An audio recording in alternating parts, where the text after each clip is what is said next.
कल मेरा प्रिय मित्र भैरवनाथ पूना के अंदर भारत में, इंडिया में हमें छोड़कर चला गया। वो शरीर में नहीं रहा, लेकिन हम यहाँ इटली में होकर भी उसको भावपूर्ण श्रद्धांजलि तो दे ही रहे हैं, लेकिन उसको बहुत मिस कर रहे हैं। ते सोचिए कि जब वो जिंदा थे, जो शरीर में थे, तो हमको कितना प्रेम दिए होंगे कि हम यहाँ बैठकर भी मिस कर रहे हैं। और हमारे फ्रांस के आश्रम में ढेर सारे हमारे प्रेमी उनके प्रेमी उनको मिस कर रहे हैं, क्योंकि उनके साथ हमेशा वो ट्रिप में जाते थे और हमेशा ध्यान करते थे और अपनी मुस्कुराहट के जरिए वो सबका हृदय जीत लिया करते थे।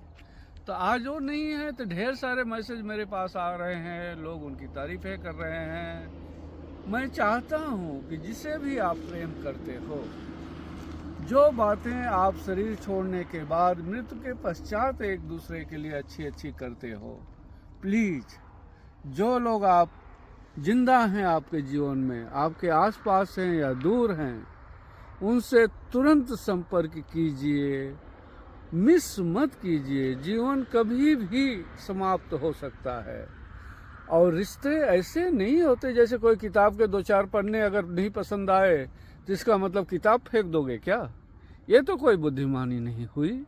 ऐसे ही जिस व्यक्ति से कभी भी कोई गहरा संबंध बनता है, जिस भी व्यक्ति के साथ आपके कुछ अच्छे वक्त गुजरते हैं, उनसे दूर मत होइए, क्योंकि रिश्ते इतनी आसानी से नहीं बनते। दुनिया कितनी बड़ी है और उसमें कुछ ही लोगों को आप मिल पाते हैं जिनसे आपका गहरा रिश्ता हो पाता है।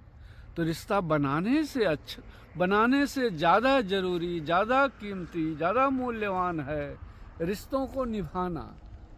तो रिश्तों को निभाइए, उनका आनंद लीजिए, तभी जीवन का कोई अर्थ होगा।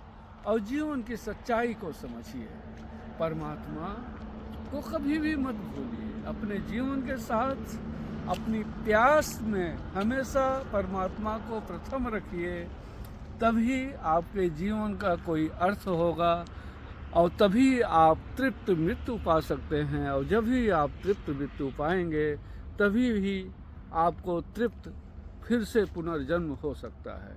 अगर आप अतृप्त ही गए और अतृप्त ही पैदा हुए, तो जीवन का कोई मतलब ही नहीं होगा। जैसे आए थे वैसे, मतलब कुछ तो ग्रोथ हो।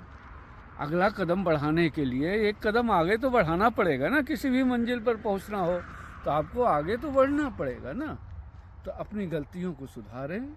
किसी के साथ कोई भी गलती किए हों, उससे माफ़ी मांग लें। उससे आप छोटे नहीं होंगे और बड़े हो जाएंगे, उससे आपका बड़प्पन सिद्ध होगा। जीवन में किसी को भी अपने से कम न समझें, न अपने आप को किसी से कम समझें, और जीवन में अपने हृदय के अनुसार ही जिएं और अपनी हर इच्छा पूरी करें।